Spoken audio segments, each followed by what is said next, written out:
Amén. Bueno, hermanos, bienvenidos. Muy bien. Abran sus Biblias, por favor, en el libro de Bamidbar, libro de Números, y vamos a estar en el capítulo 16. El capítulo 16 de este texto maravilloso de Números nos va a hablar de una historia por demás impresionante. Haciendo un pequeño recuento histórico de este capítulo, mencionemos, va del capítulo 16 a partir del verso 1, nuestro parashat del día de hoy, y abarca hasta el capítulo 18, donde termina el capítulo 18 en el verso 32. Notemos los títulos que trae esta parashat para el día de hoy. Empieza con la rebelión de Corá o Corá, que ya hablaremos el detalle. Luego, más adelante, el capítulo nos va a mencionar en el capítulo 17 esa historia apasionante de la vara de Aarón. La vara de Aarón que florece. Y cierra el texto hablando acerca de la importancia y el sostenimiento de los levitas, de los coanín que van a trabajar directamente en el trabajo propio del Mishkan. Entonces, sugerencia para ustedes, mis amados. El año pasado, ¿quién recuerda el tema que tratamos el año pasado en este parashat? ¿Quién lo recuerda? Alguien que haya estado hace un año aquí sentado, que cuando terminamos me dijeron, wow, pastor, qué enseñanza tan hermosa. Alguien me lo dijo, como 3 o 4 me lo dijeron. Aquí están, 1, 2, 3, 4. Aquí están. ¿Recuerdan qué fue? Pastor, no me acuerdo qué dijo, pero fue algo espectacular. Eso sí fue algo increíble. El año pasado vimos la historia del capítulo de la vara de Aarón. ¿Recuerdan? Vimos todo el detalle, todo el detalle. Esta mañana, a las 5 de la mañana, muy temprano, estaba en casa tomando un cafecito y viendo la predicación del año anterior, la parashá del año anterior. Y cuando yo vi esa predicación, esa enseñanza de la vara de Aarón el año pasado, me quedé mirando y dije, wow, qué pastor, qué unción, qué maravilla. No, estoy hablando de un pastor que estaba mirando, ¿no?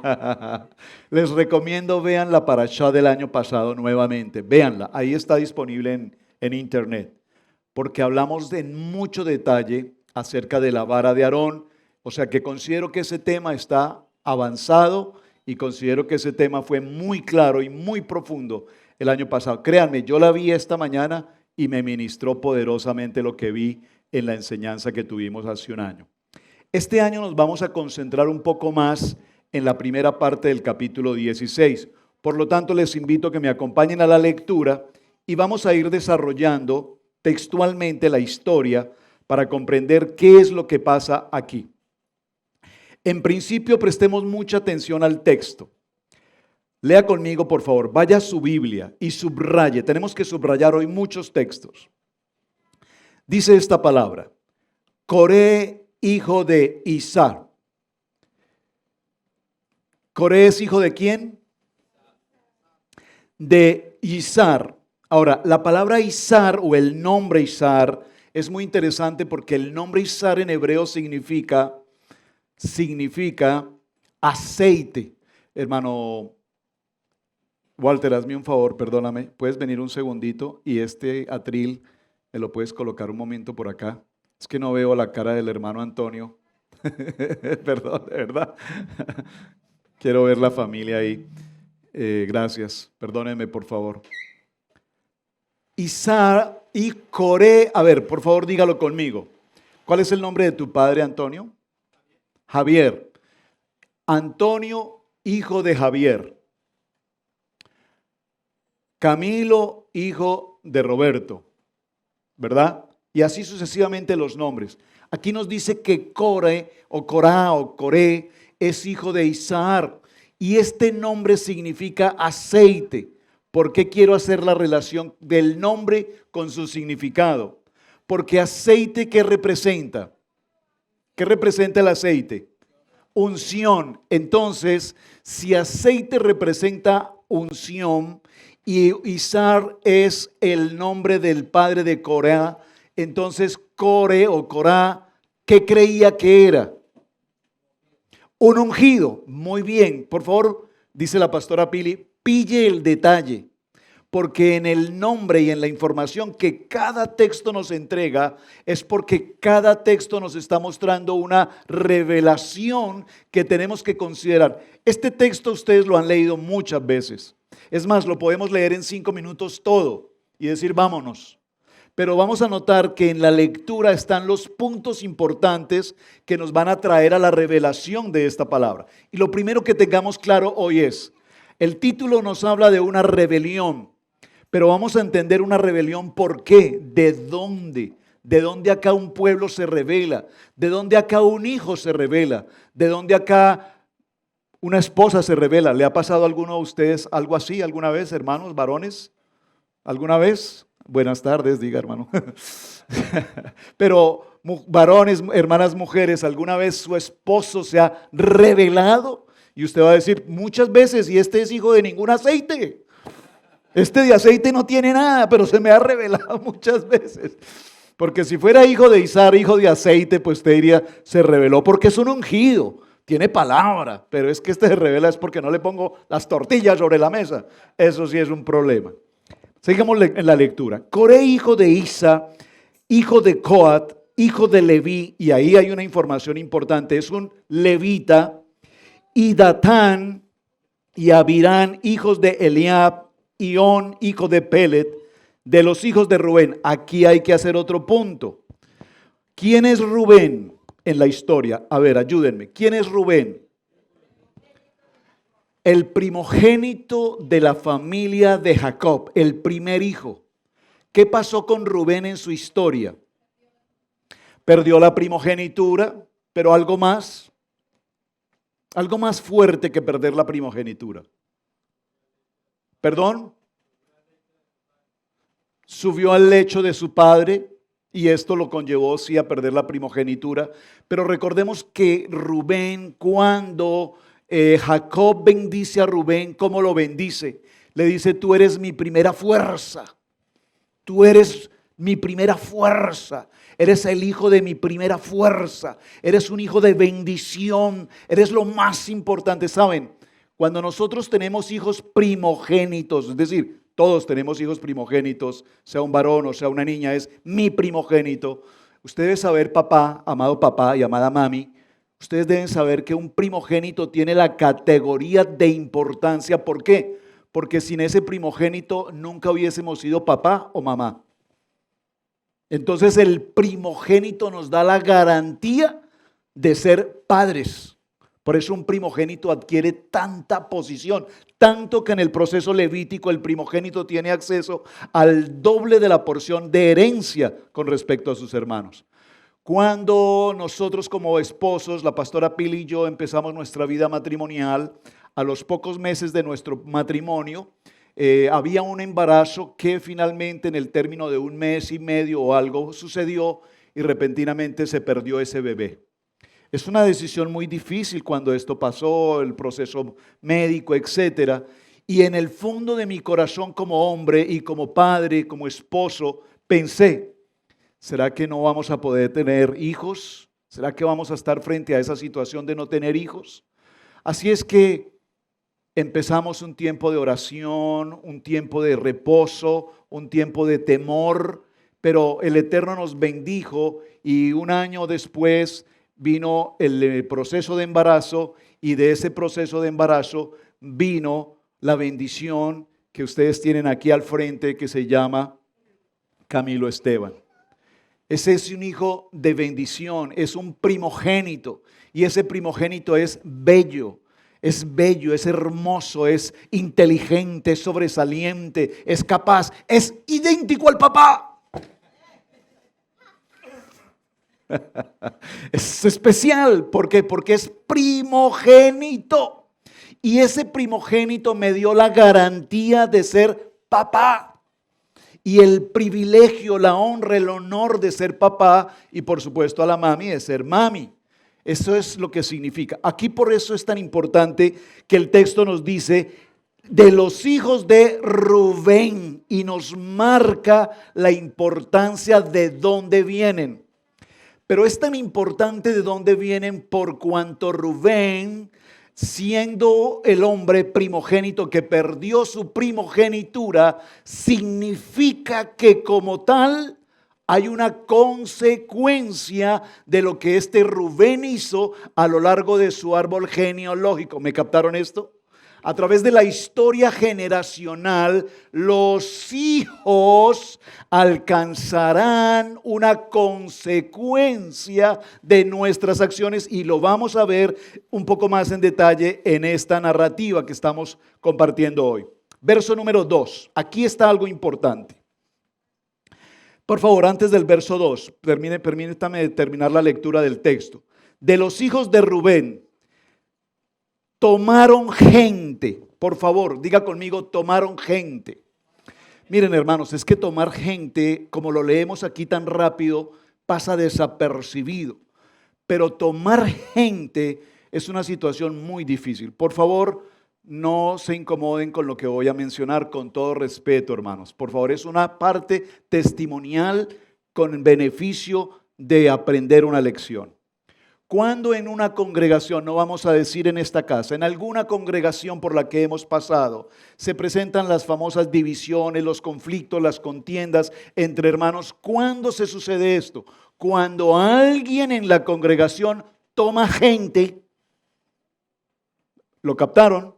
Toman gente y al tomar gente, verso número 2, ¿qué pasa cuando alguien toma gente? El verso 2 lo dice. Se levantan contra Moshe con 250 varones de los hijos de Israel, principales de la congregación, de los del consejo, varones de renombre. ¡Wow! Esto es tremendo lo que nos narra el verso 2. ¿Por qué? Porque los hijos de Rubén, desde toda esta genealogía, toman gente. Y al tomar gente, entonces inmediatamente lo que ellos hacen, dice el verso 2, es que se levantan. Por favor, diga conmigo, un pueblo levantado es un conflicto. Mire, hermanos, ahí nació un lema. Yo no sé si usted ha visto este lema de un pueblo levantado. El pueblo unido jamás será vencido. Yo creo que eso nació ahí. ¿Por qué? Porque dice, tomaron gente, y tomaron gente significa que dentro de todo el pueblo de Israel empezaron a llamar al uno, al otro, al de aquí, al de allá, pero no a cualquiera. ¿A quiénes llamaron? A los líderes. El texto dice a los príncipes, pero recuerden que en Israel no tenemos príncipes. Es muy importante esto. Aquí la traducción en español es incorrecta. Y ya habíamos hecho la corrección en unos parashot anterior. ¿Por qué? Recuerden, ¿qué es un príncipe? ¿Un príncipe qué es? Un hijo de un rey. Un príncipe, hablándolo monárquicamente como hijo de un rey, ¿qué tiene? Todos los privilegios como hijo de un rey. Es decir, quien le sirve, quien lo viste, quien lo lleva, quien lo trae, quien le pone, quien le hace. Ese es un príncipe. Y aquí los líderes del pueblo de Israel no eran hombres esperando a que todos le sirvieran, sino que para ocupar una posición de líder de una de las tribus, debía ser un hombre que ¿qué? ¿Conectaron o se me desconectaron? Que fuera, bueno, un hombre kadosh, pero que fuera un hombre de servir, porque el ministerio significa servicio. Los líderes, recordemos cuando se hizo el conteo de los hombres, dijo, cuenta entre ellos y selecciona a los líderes, a los hombres que tengan autoridad, a los hombres que tengan jerarquía, a los hombres que tengan influencia, a los hombres que tengan servicio. Aquellos que sirven, a estos es a los que tienes que llamar. Por lo tanto, aquí en la versión que nosotros tenemos nos dice príncipes y dice que tomaron gentes y estas gentes se reúnen. Me imagino que tuvieron muchas reuniones bajo la oscuridad, bajo la sombra, y se reunieron y trataron un tema, y el tema era la inconformidad con Moshe y la inconformidad especialmente con Aarón. Ya vamos a ver los detalles. Pero dice este texto que aparecieron 250 varones de los hijos de Israel, líderes del pueblo. Por favor, ¿a qué tribu pertenecían estos 250? Hello. A la tribu de... Lean conmigo, por favor, concéntrense en la lectura y verá que lo vamos a concluir. Yo quiero, más que enseñarlo, quiero que ustedes me ayuden con la enseñanza. Lo vamos a concluir juntos. Voy a repetirlo. Toda esta gente, Coré y Datán y Abirán, hijos de Eliab, hijos de Pelet, entre otras cosas, que este Pelet aparece aquí y después no sabemos qué pasó, desapareció de la historia. De los hijos de Rubén tomaron gente. Tomaron gente significa, repito, los llamaron aparte, empezaron a generar una conspiración, empezaron a generar un conflicto en la comunidad, empezaron a levantar una voz de inconformidad y posteriormente, cuando ya consolidan su movimiento, la hermana Eider en Europa, esta mañana en el Parashá de Europa, me dijo: pastor, un concierto para delinquir. Es una palabra correcta, es una palabra jurídica. En el derecho penal se utiliza. Cuando se toman gentes y se induce a las gentes a realizar algo contra la autoridad o en contra del bien común, se llama un concierto para delinquir. Es decir, que aquí esa palabra se juntaron, significa que hubo una comunión de personas que estuvieron de acuerdo en rebelarse ante la autoridad de ¿quién? ¿Ante la autoridad de Moshe? Pues no. Ante la autoridad de Hashem. Porque Hashem fue quien estableció a Moshe en la posición que él tiene. Y ahí venía el problema. Ya lo vamos a ir desarrollando con detalle. Entonces, observen nuevamente el punto. Se rebelan contra Moshe con 250 varones de los hijos de Israel. Y observen, no dice de qué tribu pertenecen o a qué tribu pertenecen. Dice que hay 250. Voy a colocar un ejemplo. En el país de Colombia, los hermanos de Colombia que están en línea, se está viviendo en este mismo momento una gran conmoción en todas las ciudades, especialmente Bogotá, Cali, Medellín. Movimientos de miles de gentes que fueron tomadas por alguien que les indujo en su corazón, en su pensamiento, el rebelarse contra la autoridad del gobierno, contra las autoridades jurídicas y demás, y empezar unos movimientos de avanzada sobre las ciudades, sobre las calles, las marchas. Y yo me pregunto, cuando veo los noticieros, yo digo: pero Padre, ¿de dónde sale tanta gente? Son millares de personas. ¿Cómo tienen tiempo? Es que no trabajan, es que no se ocupan en nada, solo en salir a las calles. Y la segunda pregunta que me hago es: ¿de dónde logran obtener tantas piedras? ¿Usted no se pregunta eso? Caminan por calles como caminar por el Highway 85 y repentinamente ver el Highway 85 con millones de rocas esparcidas por todas partes. Uno se pregunta: ¿de dónde traen tantas piedras?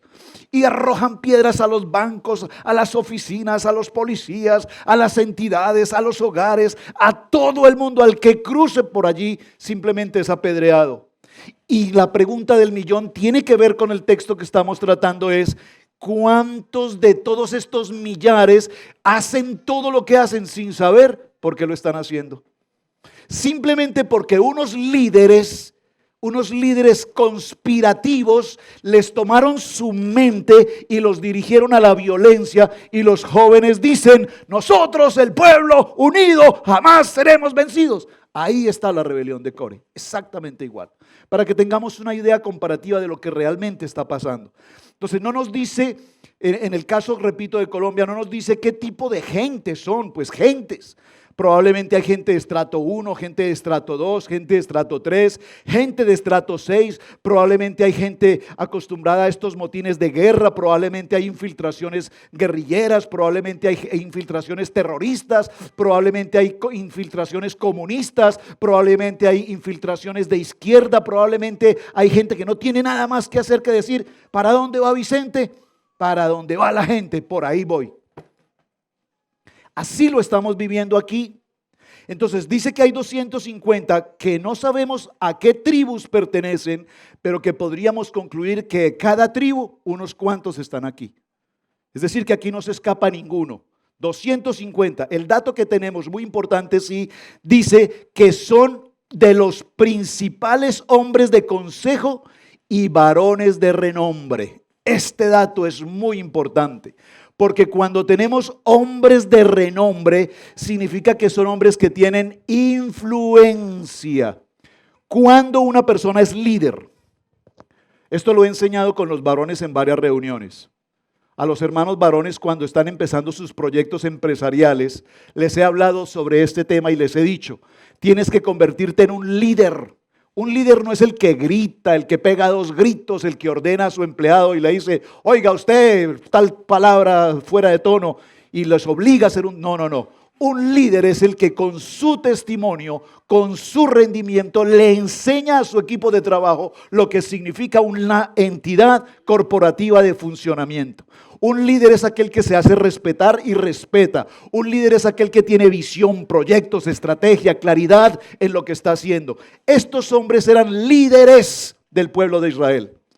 Si Israel estaba compuesto por 2 millones o 3 millones de gentes, habían 250 hombres de renombre, hombres de una posición jerárquica, hombres de una posición económica, como lo vamos a ver un poco más adelante, que tenían influencia sobre todos los demás. Y la gente quiere seguir a esos líderes. Amén. Verso 3. Dice entonces el verso 3, y se juntaron contra Moshe y Aarón. Observen, el verso 3 ya nos aclara un poco más la historia y nos confirma que todo este movimiento establecido por Coré, por Datán, por Abirán, era simplemente contra Moshe y Aarón. Pregunta. Atención a la pregunta. Amados hermanos, ustedes como familias, ustedes son familias, tienen hermanos, primos, tíos, etcétera. ¿Ustedes como familia han tenido algún tipo de problema de carácter familiar? ¿Alguna vez han tenido problemas con sus familias? Es decir, que hermano con hermano no se hablan, papá con hijo no se hablan, hijo con papá no se hablan, primo con primo no se hablan, tío con sobrino no se hablan. ¿En sus familias ha pasado alguna vez algo así? Oiga, qué bonitas familias tienen ustedes. Los felicito, hermano, gloria al Eterno, amén. Entonces aquí el tema no les puede afectar, porque si les hablo de mi familia, que somos una linda familia, pues déjenme decirles que entre mi familia está pasando lo que está pasando aquí. No nos podemos ver. Les voy a confesar algo, hermanos, y lo digo con dolor. Esta semana, haciendo algunas llamadas por causa del fallecimiento de mi hermano y por causa del fallecimiento de una familiar mía, una madrina mía esta semana pasada, empecé a averiguar qué está pasando y estoy llamando aquí, estoy llamando allá y me encuentro con la sorpresa que 4 primos míos fallecieron en estos últimos días. Primos, hermanos con quien jugábamos como niños, amigos, familiares, primos, corríamos con ellos, jugábamos con ellos. Y hoy me encuentro con una noticia, fallecieron. Entonces yo dije, qué bonita familia. Y nadie me cuenta. Y nadie se entera. Y fueron al funeral. No, pues que uno que va a ir por allá. El que se murió, que se murió. No hay dolor, no hay sentimiento, todo pasa. De hecho, no permiten, ahora ustedes saben las cosas de esta situación, no permiten ir a los funerales por razones del COVID, etcétera, etcétera. Pero me cruzo con una llamada con una persona que hace un primo que amo, que lo conocí, nos conocimos de niño, es un poco mayor que yo, pero jugamos juntos, de hecho es padrino mío. Y se encuentra en este mismo momento en una condición extremadamente crítica en un hospital. Su esposa entró junto con él. Ella falleció hace 8 días. Él hoy está en una situación crítica y no se sabe si aún sobreviva. Y si sobrevive, todavía él no sabe que ya su esposa falleció. Situación tan lamentable, tan crítica. Y entonces conversando con la familia, me pregunto, ¿y a ese primo que tanto amo, que es además un padrino mío, hace 32 años de mi vida, no sé nada de él? Y es mi primo y lo amo y él me ama. pero hace 32 años no sé absolutamente nada de su vida. Apenas esta semana me entero que uno de sus hijos vive aquí en la ciudad de Atlanta. Apenas me entero que hace más de 18 años mi primo vive aquí en Atlanta y no sabía. Vecino mío, no lo sabía. Pregunto, ¿alguno de ustedes vive una situación así? ¿Sus familias no pasa eso? Ay, qué belleza, ay, qué bonitas familias. Ustedes son una maravilla, perdónenme, a mí me pasan tantas cosas tan fuertes. Pero veo que ustedes tienen una bonita familia y los felicito. Pues esta familia levítica se encuentra con que son primos. Todos son primos, Moshe, Aarón, Core, Abidamir, todos estos son primos.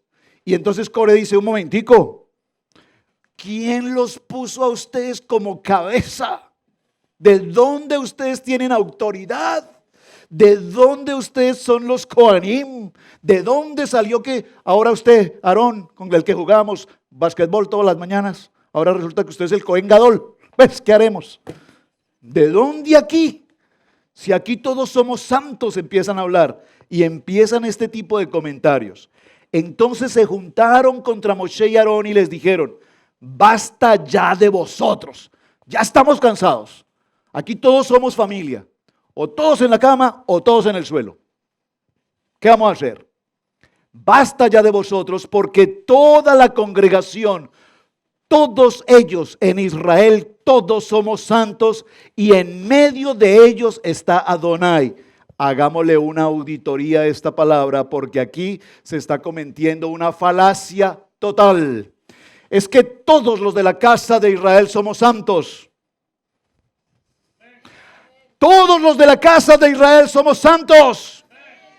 Sí, convencido. Aténgase y no corra. Y los hermanos en las naciones, allá en Argentina, en Ecuador, toda la casa de Israel somos santos. Un momentico. Es que ser santos no es nacer en Israel. Es que ser santos no es usar una kipá.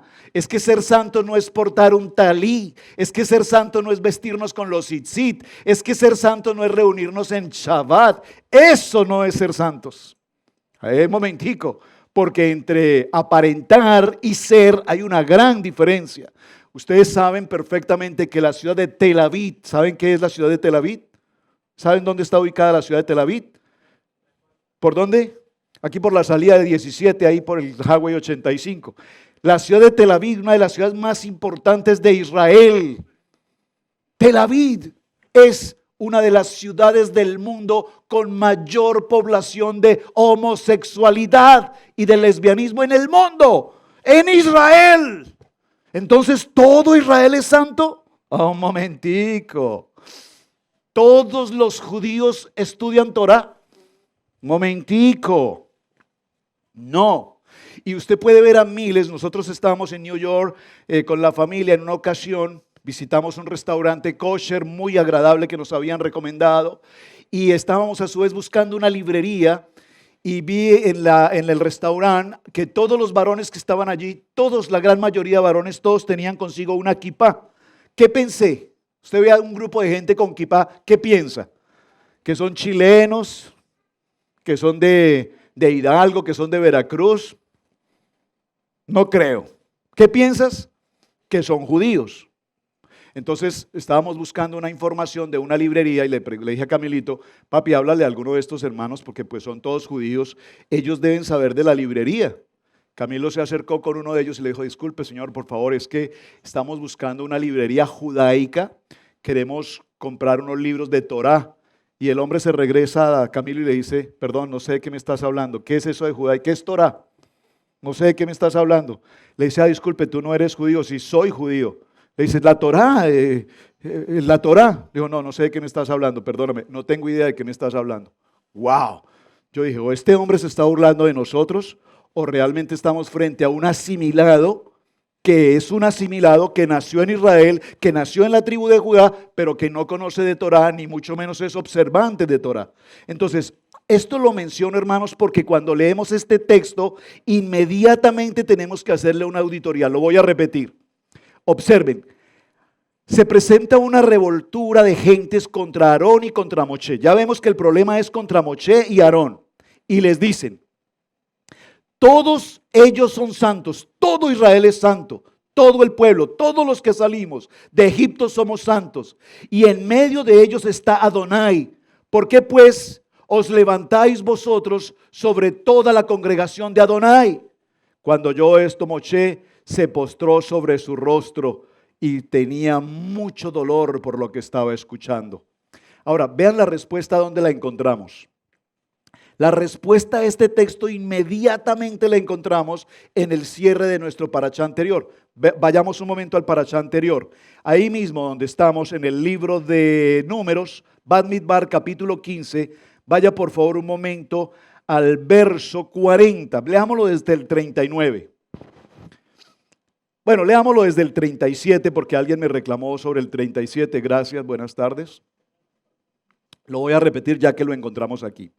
Y Adonai habló a Moshe diciendo: habla a los hijos de Israel y diles que se hagan franjas en los bordes de sus vestidos por sus generaciones, y pongan en cada franja de los bordes un cordón azul, y os servirá de franja para que cuando lo veáis os acordéis de todos los mandamientos de Adonai para ponerlos por obra, y no miréis en pos de vuestro corazón y de vuestros ojos, en pos de los cuales os prostituyáis. Verso 40. Por favor, verso 40, subraya el verso 40. Porque dice así: para que os acordéis y hagáis todos mis mandamientos y seáis, por favor, usted quiere leer ese texto nuevamente, me permiten que lo parafrasee. Porque para ser santos, para ser kadosh, no es porque naciste en Israel. Coré dice: nosotros todos los de la casa de Israel somos santos. Y Moshe se coloca la mano sobre su frente y dice: qué barbaridad estas palabras que este hombre está diciendo. Es que no sabe lo que dice. ¿Por qué? Porque para ser santos, en el cierre del parashá anterior, Shelal Leja, se determinó una misbot que dice: para ser santos deben cumplir mis mandamientos. ¿Cuáles son mis mandamientos? ¿Cuál es el primer mandamiento? Amarás al Señor tu Dios sobre todas las cosas. Es el primer mandamiento 1 de la religión 1. ¿Cuál es el primer mandamiento en Torah? Yo soy Adonai tu Elohim. ¿Cuál es el primer mandamiento o el gran mandamiento? Le preguntó el escriba a Machía, ¿recuerdan la historia? Lo enseñé la semana pasada en Torah al instante. Le preguntó el escriba a Machía: Machía, ¿cuál es el gran mandamiento? Y él le contesta: el gran mandamiento es: oye Israel, Adonai Eloheinu, Adonai Echad. Y el segundo es igual de importante que el primero: amarás a tu prójimo como a ti mismo. Pero resulta que si tú no te amas, ¿cómo puedes amar a un prójimo? ¿Ustedes se aman, hermanos? Usted se puede mirar al espejo y decirse a sí mismo: yo me miro al espejo, hermanos. ¿Ustedes no se miran al espejo? Sí. Y cuando usted se mira al espejo, ¿qué se dice usted de usted? Estás gordo. Te ves mal. ¿Cómo te hablas tú al espejo? A ver, alguien que me diga cómo te hablas a ti mismo. Bueno, nadie quiere hacerlo, yo lo voy a hacer. Yo me miro al espejo y digo: triple papito. Bello, estás bello. Me encanta tu color dorado. Estos americanos anhelan tu color. Eres bello. Ustedes no se aman. Yo me amo, porque el mandamiento dice: así como te amas a ti mismo. Y mí mismo me amo. Pero mí mismo comete errores y mí mismo corrige a mí mismo y mí mismo le dice a mí mismo: no hagas eso, mí mismo, porque mí mismo no está bien. Y mí mismo dice: no te metas conmigo, déjame a mí mismo hacer lo que mí mismo quiere hacer. Y mí mismo me le dice: pero ¿por qué te metes en tu vida? Si yo estoy haciendo mi vida, yo no te puedo amar así. Yo digo: yo te amo, mí mismo, yo te amo. Eres especial, mí mismo, pero si no obedeces los mandamientos, mí mismo, qué pena, tengo que dejarte. Y yo le digo a mí mismo, no me dejes porque sin ti no puedo vivir. Y entonces mí mismo me dice, entonces ¿qué hago? Le digo, sé obediente, ámate como a ti mismo. Y entonces mí mismo y yo nos entendemos y decidimos amarnos a mí mismo. ¿Alguien lo captó? Por favor, ámense a sí mismos, porque es que hay gente que no se ama. Hay gente que no se ama. Estos días hablé con una persona y me dijo, sí, es que si mi esposo se muere, yo me muero con él. Perdón, yo me muero con él. Yo le dije, ¿ah, sí? ¿Y tus hijos? ¿Tus hijos qué? 11 años, 13 años, 2 hijos. Ustedes se mueren. ¿Y entonces sus hijos qué? Que se pierdan, que el mundo se los lleve. No, momentico. Si tú te amas a ti mismo y pasa lo que puede pasar con tu familiar, tienes que amarte tanto que tienes que aprender a amar a tus hijos, porque Dios te los dio para que los guardes. Deja de pensar emocionalmente, deja de pensar de esa manera tan paupérrima que el mundo nos enseñó. Este Parachá nos dice este punto y nos habla, y entonces dice que todos son santos. E inmediatamente Moshe dice, un momentico, recordemos, guarda mis mandamientos. ¿Cuáles son mis mandamientos? Los 5 primeros mandamientos que vimos en el decálogo, en las palabras de Moshe, los primeros cinco mandamientos de Adonai. Recuerden que Moshe solo dijo 2, los siguientes los mencionó Moshe, es muy importante esto. Recordemos que los 5 primeros mandamientos tienen que ver del hombre para con Adonai. Y los siguientes 5 mandamientos tienen que ver del hombre para con la comunidad. No robar, no matar, no usar su nombre en vano, no adulterar, no codiciar. Esos son los 5 que nos faltan. Y esos 5 que nos faltan, el punto número 10, tenemos que traerlo a colación aquí. Los mandamientos. Un mandamiento nos está entregando hoy el Señor. ¿Cuál? Usar los tzitzits. ¿Para qué? Para que nuestros ojos no se prostituyan, para que nuestros ojos no se desvíen. Es un mandamiento, no es si te parece o si quieres hacerlo, es un mandamiento. Y entonces cuando Moshe oyó esto, verso 4, se postró sobre su rostro y habló a Core y a todo su séquito diciéndole, mañana mostraré a Adonai quién es suyo. Por favor, subraye quién es suyo, quién es santo, y hará que se acerque a él el que él escogiere. Aquí hay algo muy importante, hermano, que tenemos que definir hoy. Pregunto, ¿tú eres escogido, consagrado o llamado? ¿Qué eres tú?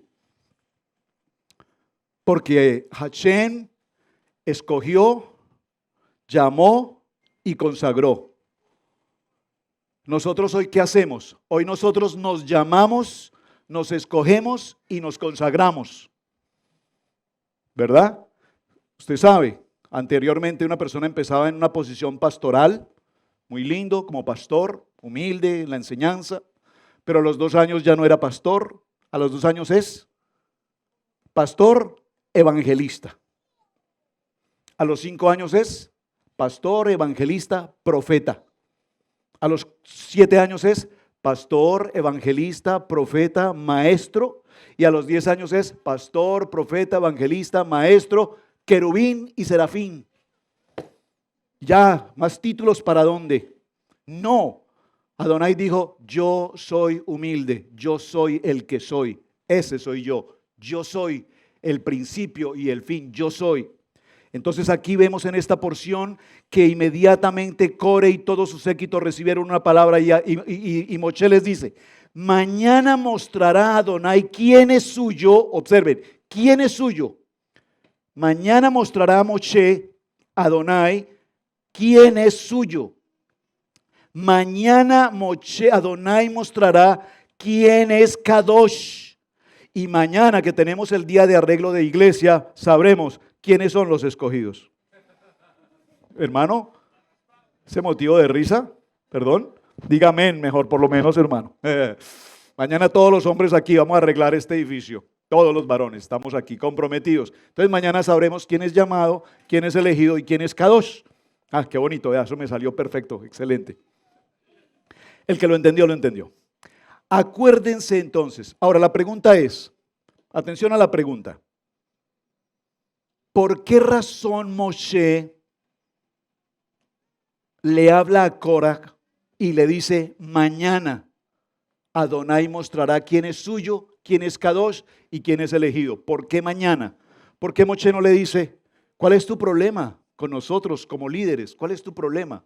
¿Acaso se te olvidó cuando estabas en tu pueblo, en Egipto, en tu condición de esclavitud? ¿Se te olvidó cuando Adonai me envió después de la zarza ardiente y dijo: yo soy el que soy, y me asignó esta labor y me tomó y nos tomó de la condición de esclavos, y a través de las 7 maravillas nos sacó de esa condición de esclavitud y nos trajo en el desierto, y en el desierto nos envía el maná del cielo y nos provee durante todo el tiempo? ¿Se te olvida de dónde Adonai te sacó?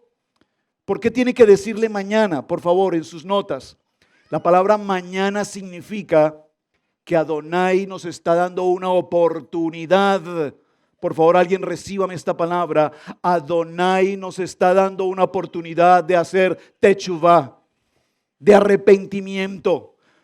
Moshe tenía la expectativa de que esta barbaridad que había empezado Corá tuviese un tiempo de reflexión y dijera durante esta noche, mientras está durmiendo, mientras duerme, que Adonai le hable a Coraj y le diga que está caminando por un camino totalmente equivocado, que está caminando en sus propias fuerzas, que está caminando en su propio yo, en su ego, en su orgullo. Esta mañana los hermanos de Europa, en Holanda, en Londres, me decía una hermana: pastor, esta familia de Cora y todos estos hombres que levantaron la rebelión eran hombres económicamente solventes. ¿De dónde tuvieron la riqueza?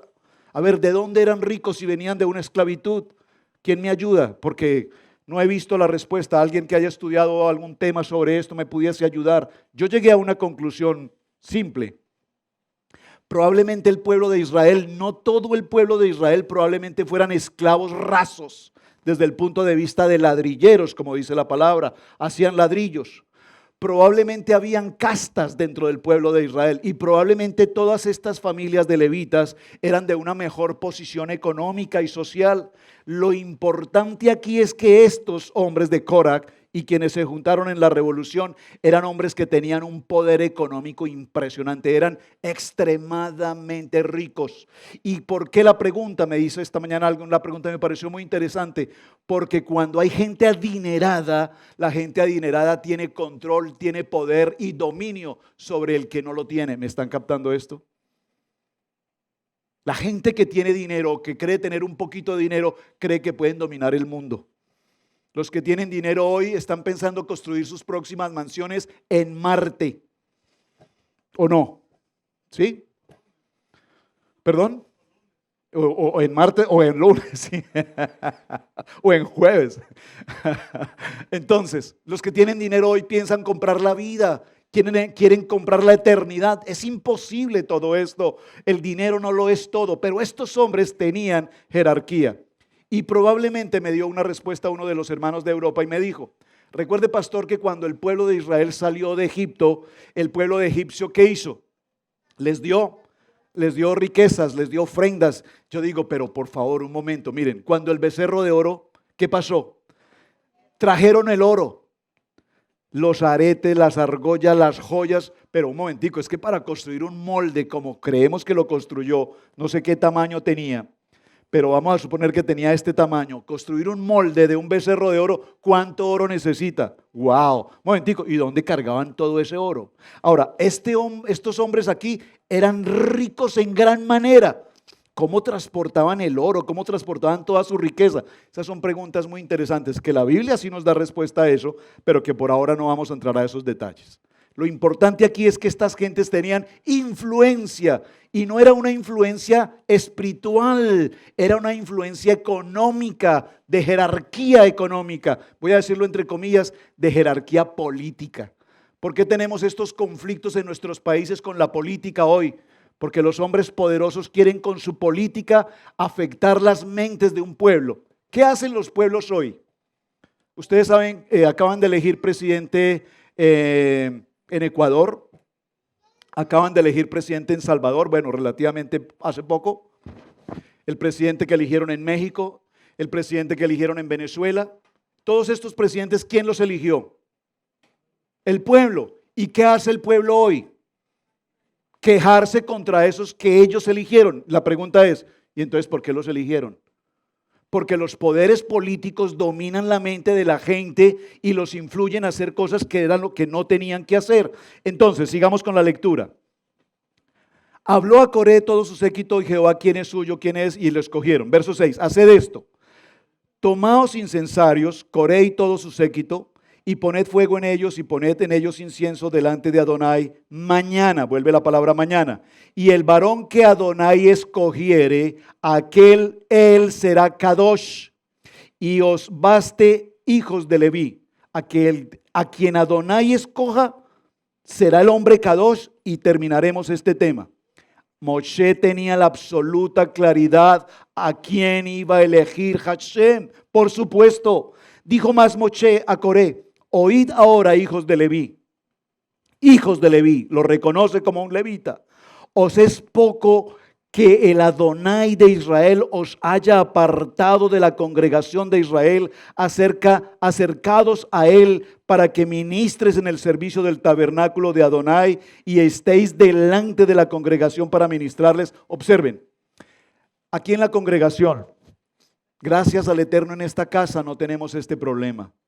Que yo soy el diácono, que yo soy el copastor, que yo soy el líder de acá, que yo soy el líder de allá, que yo soy el... Hermano, es que hay que barrer un poquito acá. No, un momentico, es que yo soy el diácono de la iglesia y eso no me corresponde, hermano. Discúlpame. Hermano, que hay que ayudar a mover esas sillas. No, es que yo soy el tesorero y esa no es parte de mi trabajo en el ministerio, hermano. Discúlpame, yo con esas sillas no tengo nada que ver. Gracias al Eterno aquí, todos limpiamos y todos movemos sillas y todos trabajamos. ¿O no? ¿Por qué? Porque aquí estamos viendo que ellos lo que quieren es una posición. Y Moshe les dice, a ustedes no les es suficiente, amados hijos de Leví, que Adonai haya tenido la misericordia de sacarlos dentro del pueblo de Israel y traerlos como levitas para ministrar en el templo. ¿Les parece poquito lo que Adonai ha hecho con ustedes? Ustedes recuerdan que la única tribu que no heredó tierra, ¿quién fue? La tribu de Leví. Y estos aquí estaban en un problema. ¿Cómo así? Que le dieron tierras a todos, menos a nosotros. Ellos veían lo material y Moshe les dice, es que ustedes no se han dado cuenta el privilegio que Adonai tuvo con ustedes, que los escogió para servir en el templo. ¿Les parece poca cosa lo que están haciendo? Ustedes quieren este terreno, tienen propiedades, quieren tener riquezas. Más de las que tienen, ustedes han sido elegidos como ministros para servir en el templo. ¿Les parece poca cosa? Dijo más Moshe a Coré, oí ahora, hijos de Leví. Adonai los ha apartado, avancemos. Verso 10. Y que te hizo acercar a ti y a todos tus hermanos, los hijos de Leví contigo.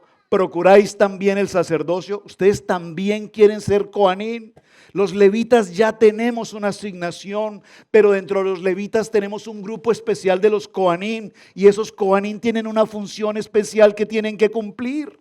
Recuerden que cuando se distribuyó el Mishkan, se distribuyeron de grupos de 3 las tribus, e internamente se distribuyeron los levitas, e internamente estaba Moshe y Aarón y los hijos de Aarón como sacerdocio principal. Por lo tanto, tú y todo tu séquito sois los que juntáis contra Adonai. Observen esto, verso 11. Tú y todo tu séquito son los que os juntáis contra Adonai. Pues Aarón, ¿qué es para que contra él murmuréis? ¿Qué problema tienen ustedes, hermanos, con Aarón, hermano? ¿Qué problema tienen ustedes con Aarón? ¿Alguno de ustedes tiene problema con que el hermano Walter esté cantando en la alabanza? Dígalo ahora, hermano. Díganlo ahora y suena chistoso y se ríen, pero no lo diga afuera, hermano.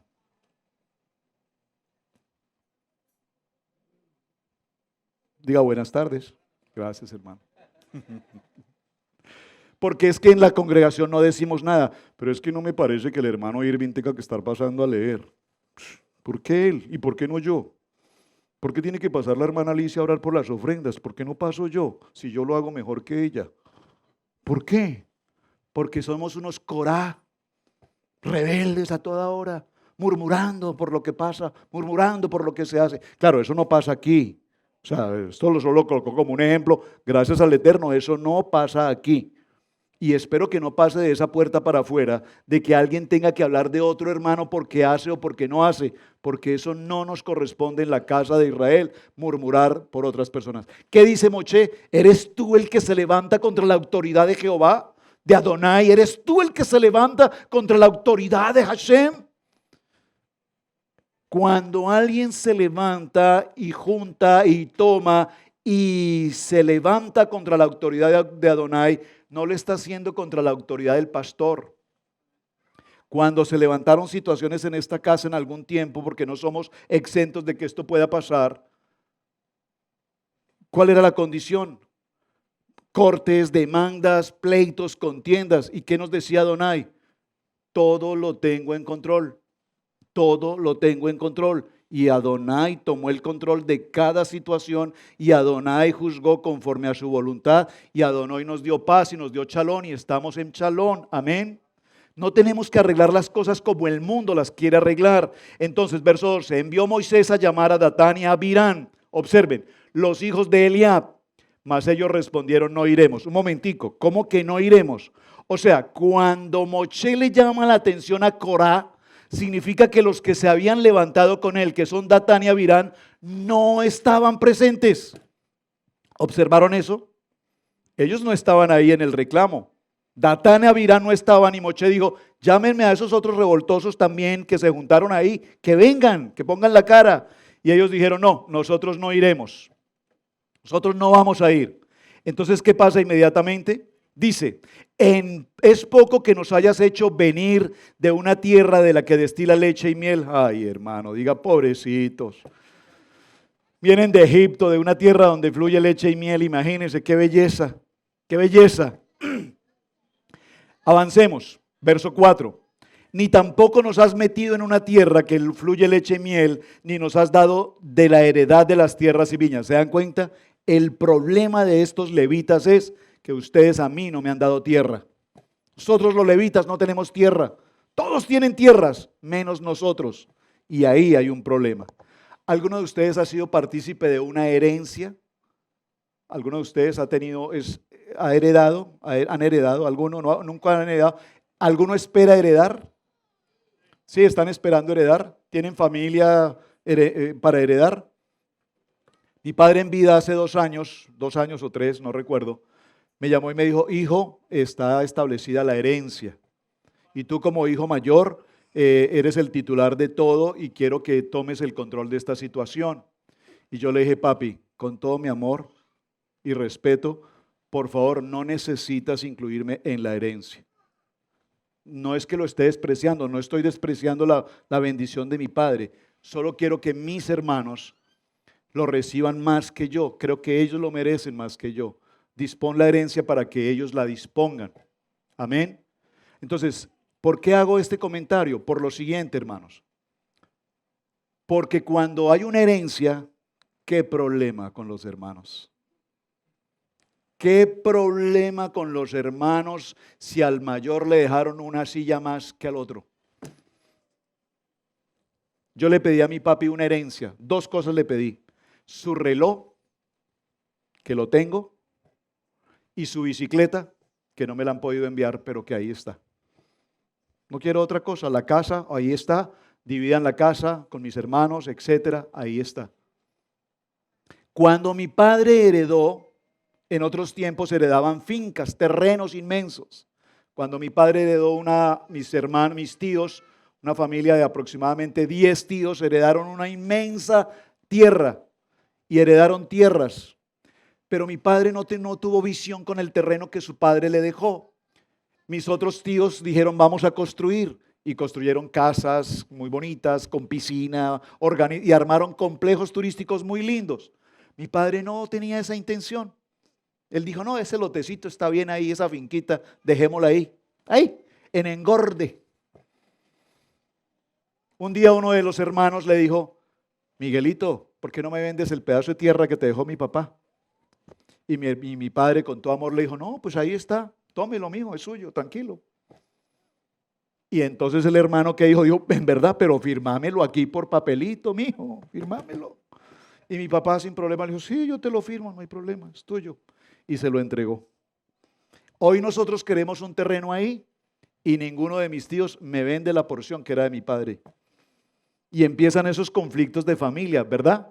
Observen, este pueblo de levitas tenían un problema: tierras, herencia, propiedades. ¿Alguno de ustedes está pasando por ahí?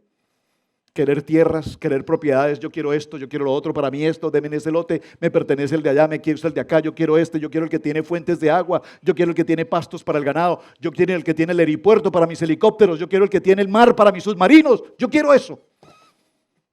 Ah, no, si no tienes helicóptero y submarino, eso no es mi problema, pero usted lo quiere. Aquí estamos viendo que este pueblo tenía un problema de territorio. 15, entonces Moisés se enojó en gran manera y le dijo a Adonai: no mires la ofrenda ni a un asno que he tomado de ellos. Aquí ellos se levantan contra Moisés y lo juzgan y lo acusan. ¿Por qué tú estás como líder?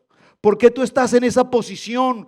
¿Por qué tú quieres tomar el control sobre todo? Esa era la rebeldía. Y entonces Moisés se enoja profundamente y él dice, ni siquiera, absolutamente ni un asno he tomado de ellos, ni a ninguno de ellos he hecho mal, porque siempre he actuado con absoluta limpieza. Después dijo Moisés a Coré: tú y todo tu séquito, poneos mañana delante de Adonai, y tomad cada uno su incensario y poned los inciensos en ellos, y acercaos delante de Adonai cada uno con su incensario. 250 incensarios también Aarón y cada uno con su incensario. Y tomó cada uno sus incensarios, verso 18, y pusieron en ellos fuego y echaron en ellos incienso y se pusieron a la puerta del tabernáculo, cada uno de la reunión con Moisés y Aarón. Y ya Coré había hecho juntar contra ellos a toda la congregación de la puerta del tabernáculo de reunión. Miren, todo el pueblo se había reunido en contra de Moisés justo frente a la Chequiná de Adonai, es decir, en el Mishkan. ¡Wow! ¿Qué respeto tenían por el Mishkan? Absolutamente ninguno. No nos importa, que ahí está la presencia de Adonai. Yo también soy santo. Un momentico. Yo también soy santo, eso tenemos que considerarlo. Ahora, avancemos en el tema. Apartados de esta congregación, les dice Adonai, y los consumiré en un momento. Y ellos se postraron sobre sus rostros y dijeron: Adonai, Elohim de los espíritus de toda carne, no es solo un hombre el que pecó, no es solamente un hombre el que ha pecado. ¿Por qué vas a eliminarlos absolutamente a todos? Y Adonai dice: porque todos son responsables.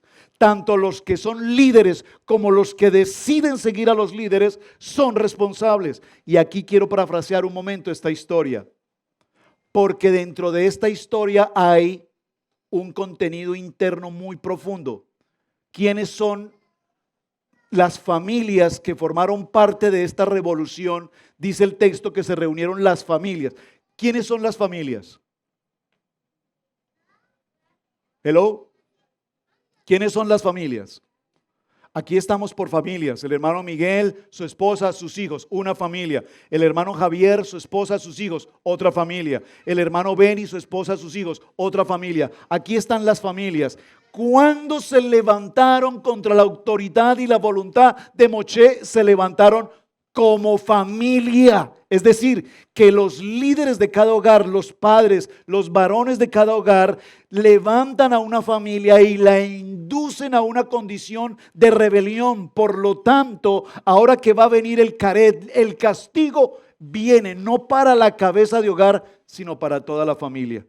Yo creo que puedo incluso cerrar esta historia acá porque el tema es extremadamente extenso, pero permítame concluir algo. Varones, hablo a los varones. Y al hablar a los varones tengo que hablarle a mis amadas hermanas.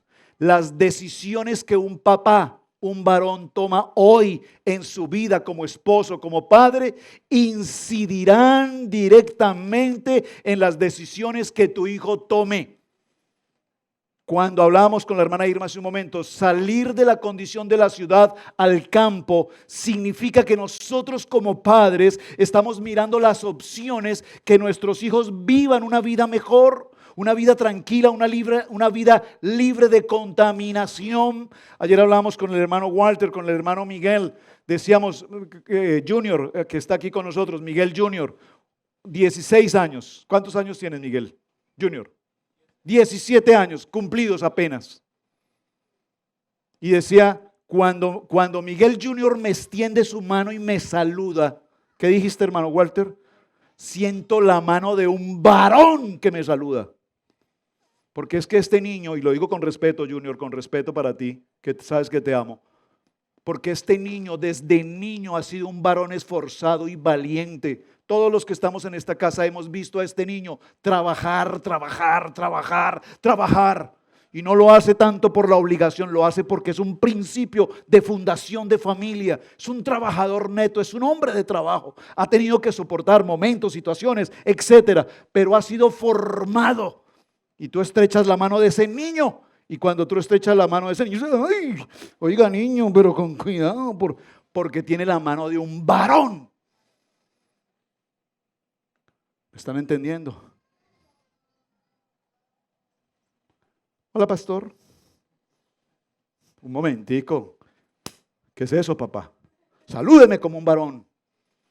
Los fundamentos de casa los establece el varón.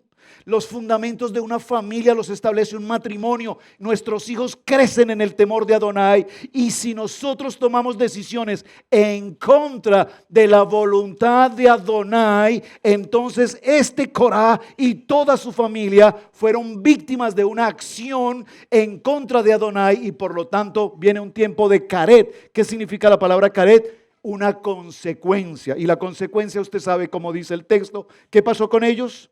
Fueron absolutamente devorados por la tierra. La tierra los consumió. ¿A quiénes? ¿A quiénes? A todas las familias. Pero miren qué interesante, hermanos. Los hijos de Coré no murieron. Un momentico, pastor. ¿Cómo que los hijos de Corá no murieron? No murieron. Libro de Números, léalo un momentico por favor conmigo, porque me costó un poquito conseguir el texto esta mañana, estaba revisando. Yo sabía que lo habíamos enseñado alguna vez, pero no lo recordaba. Hoy tuve que anotarlo en letra grande para que no se me vuelva a olvidar nunca. Libro de Números, capítulo 26, verso 10, verso 9. Libro de Números, capítulo 26, verso 9, dice: los hijos de Eliab, Nemuel, Datán, Abirán. Estos, Datán y Abirán, fueron los del consejo de la congregación que se rebelaron contra Moshe y Aarón con el grupo de Corá. Cuando se rebelaron contra Adonai, mire, no se rebelaron contra Moshe, se rebelaron contra Adonai. Y la tierra abrió su boca y los tragó a ellos y a Coré. Oh, maravilloso.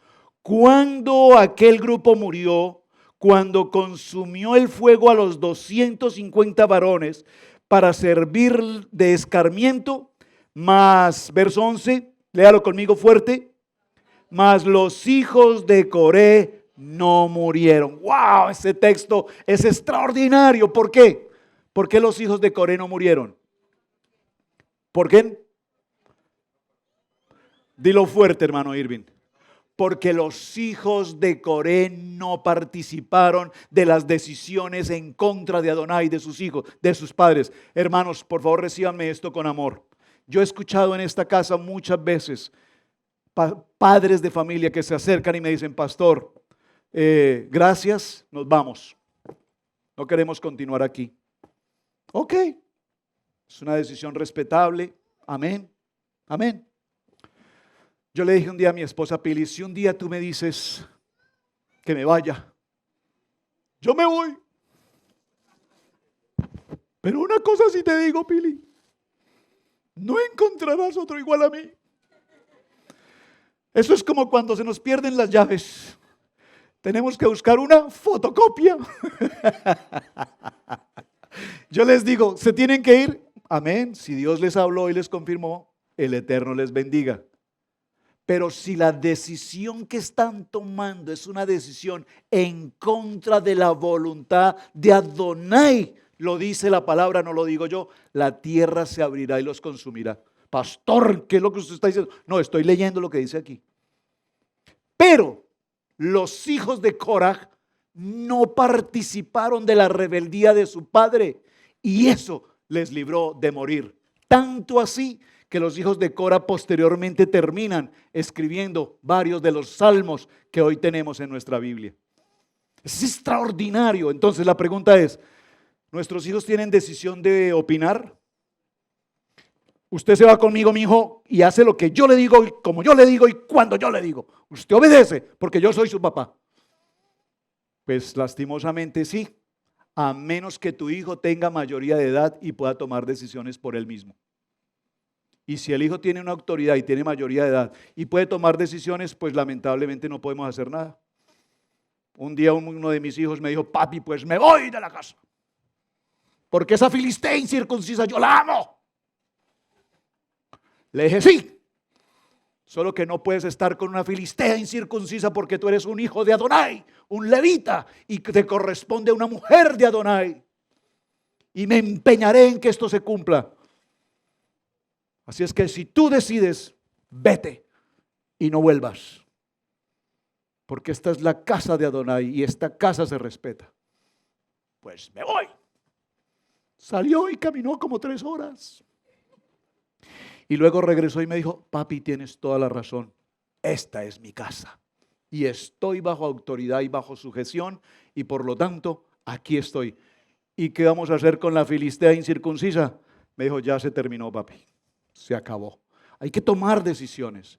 Pero nuestros hijos tienen que aprender a tomar decisiones sabias en Adonai, no sabias en sus emociones. Porque es que los hijos son valientes, son fuertes los varones, ¿verdad? Nuestros hijos varones son machos. Yo me voy de la casa, ¿cuál es el problema? No me gusta estar aquí, no me amaño, no me molesta todo lo que pasa en esta casa. Vete, hijo, las puertas están abiertas. La primera semana se les acabó el celular, el internet.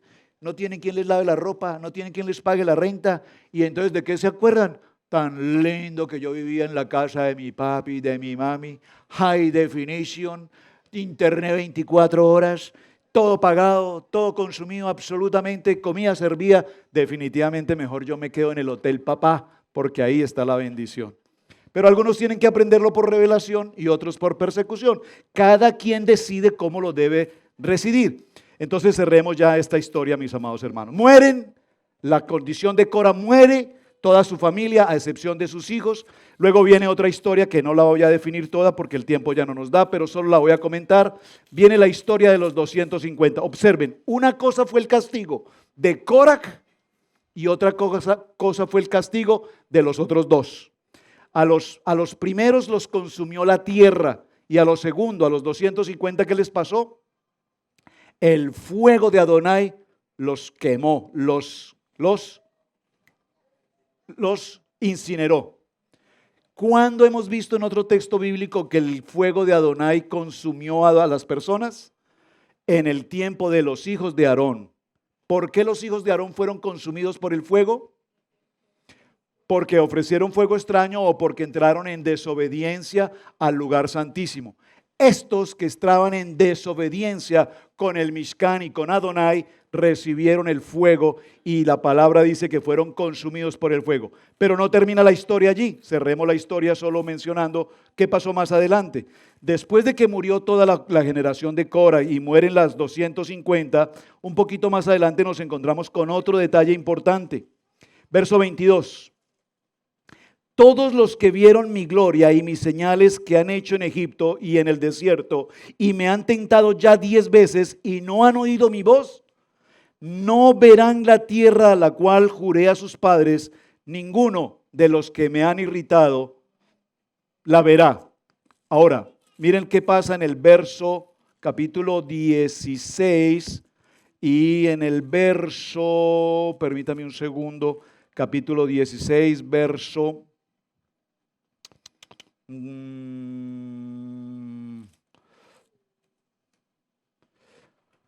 Aquí, en el verso 48.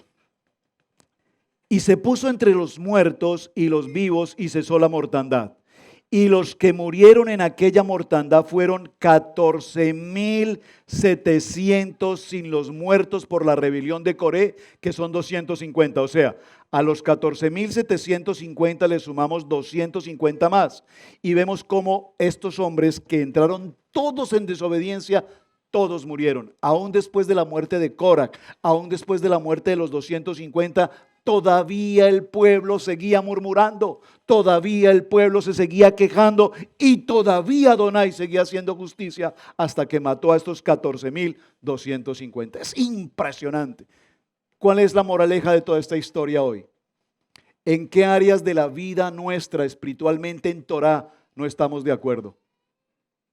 ¿En qué áreas de nuestra vida hoy, a la luz de la Torá, no compartimos? ¿Saben? Estamos en unas polémicas impresionantes en Torá, que si usamos esto, que si no usamos esto, que si encendemos velas, que si no encendemos velas, que si le demos Yeshua, si le decimos Yeshua, que si por acá, que si por allá.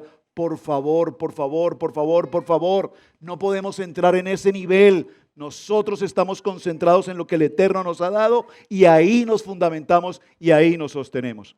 Fundamental en toda esta historia, número 1, dígalo conmigo, nuestro tiempo de Shabbat. Si tenemos claro nuestro tiempo de Shabbat, tendremos claro todo el contexto de Torah. Si nosotros venimos a nuestro Shabbat y entramos a nuestro reposo, y en nuestro reposo encontramos nuestro descanso físico, nuestro descanso mental, nuestro descanso emocional, nuestro descanso como familia, nuestro descanso como congregación, nuestro pensamiento a la luz de la palabra, nuestra instrucción a través de la Torah. Si entramos al nivel de Torah, entonces todo lo demás vendrá por añadidura y seremos llenos de la presencia del Ruach HaKodesh y nuestras vidas serán transformadas y lograremos otro nivel de vida porque hemos sido llamados, escogidos y consagrados para el ministerio levítico como casa de Israel. Amén, amén y amén. ¿Recibieron una palabra hoy? ¿Pueden despertar, hermanos? Despertar, por favor, despertar, despierten. Amén, hermanos, muchas gracias. Espero que hayan recibido una palabra. Eterno Padre. Mateo 10, 6 al 7. Vayan mejor a las ovejas perdidas de la casa de Israel. Y al ir, proclamen, el reino de Yahweh está cerca. Suscríbete a nuestro seminario Raíces Hebreas. Amigos, gracias por ver el video del día de hoy. Con tu control remoto puedes seleccionar el botón arriba de suscribirte y también te dejamos 2 videos que también sabemos que van a ser de ayuda para tu vida. Gracias por estar con nosotros aquí en Israel Casa Integral. Recuerda, es un gran privilegio servir a Adonai.